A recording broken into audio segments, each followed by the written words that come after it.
Doing well. Callum, how big is this game in your eyes for the players? How pivotal does it feel?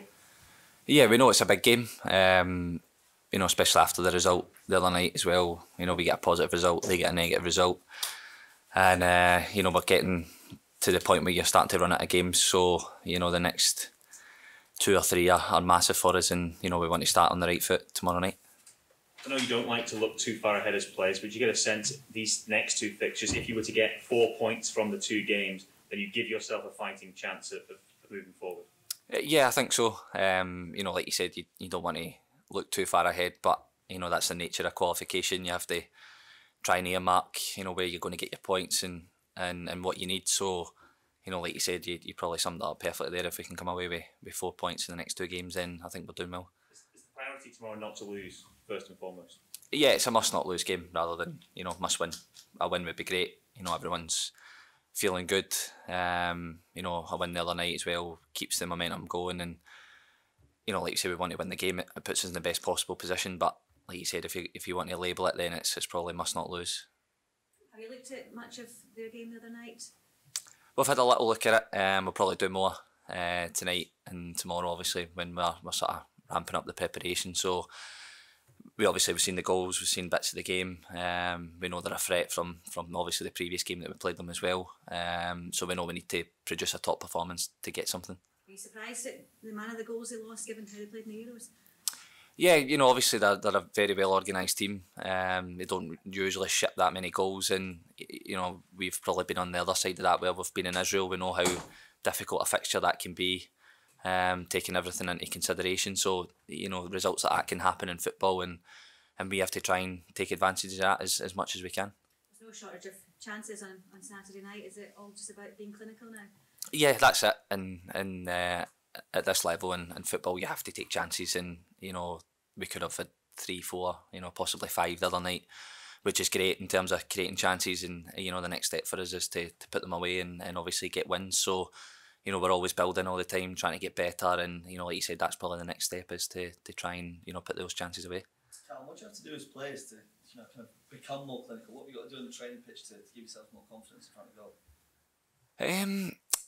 You can obviously you can do shooting practice, but it's totally different when you come into the game. There's different pressures. You don't always get an easy ball to finish when you set it up in training. Everything's is manufactured to get shots off and produce chances at goals. So sometimes when they come in the game, they're always different. You get a set play, you get a free header, whatever it is. Then it's just a bit in the moment, trying to take the chance and trying to have that mindset where when the chance comes, you're calm and you can execute the technique, because you can do it every day if you want in training. But when the chance comes in the game, you have to try and be cool and execute the technique to get the goal.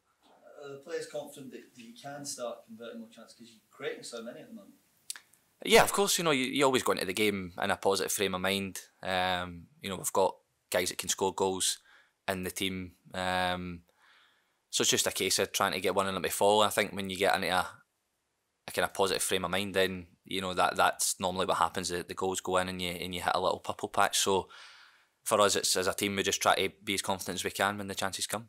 There was news this morning that 3 of the guys had to pull out the squad for this game. Does that feel like a blow for you guys? Yeah, it's always a blow when you get to sort of the last game and a few boys are carrying a few injuries. Then they need to go away and upset the balance of the squad a little bit. But we know we've got good players in the squad. Everyone's tight. We're a good group, and we'll be trying to get the result for these guys as well that unfortunately can't be there.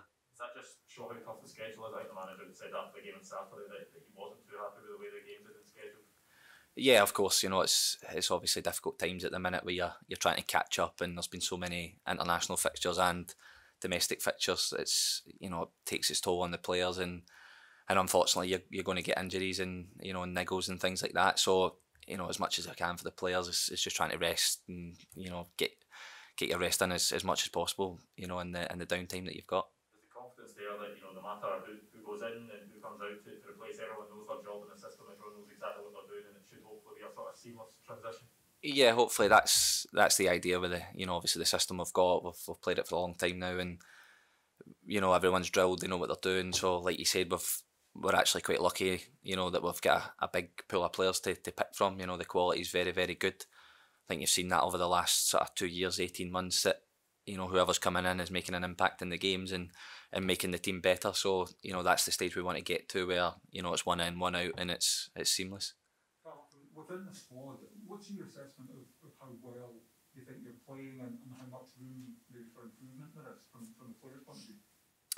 I think we can always improve. I think as footballers, that's, you know, that's the goal every day in training. You try and get better personally, and then, you know, as a collective, you're always trying to push to get better as a team as well. So, you know, off the back of the Euros and the major tournament, it's great exposure for the players, you know, playing at the real top level.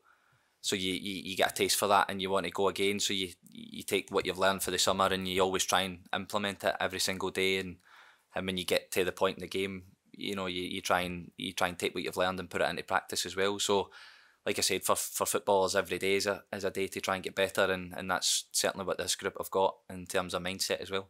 And with this triple header, are you roughly where you thought you'd be going into the last game? Maybe there wasn't a great expectation of a win in Denmark, but there would have been an expectation to beat Moldova, and now this one.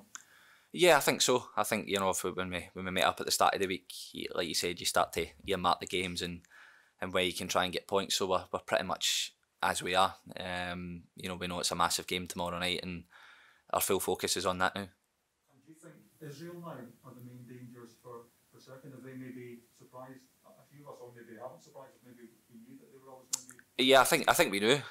We've had so many games against them. The players certainly knew what Israel are capable of, and, you know, they've thrown themselves in the mix as well. So, you know, there's 4 good teams probably really pushing now to get to 2 places. So it's up to us to be one of the 2. That has to be our mindset as players. What are you expecting from Austria? I mean, obviously they had a good Euros, as you suggested, but then they seem to be getting branded a team in crisis after the weekend. I think that's it. You know, in football, you're only ever one game away from being in crisis, and you need to fix it, and you need to tear up the rule book and start again. But we know that's not the case. Like I said, you go away to Israel, we know how difficult a game that is. So no doubt for them, they'll be desperate to bounce back and show everybody that, you know, they're not in crisis, and they've got a good team. So we know how strong they are. We know how strong they are for the game at Hampden as well. And like I say, we'll do some bits on the video in the next day or so, and make sure we're fully prepared for that.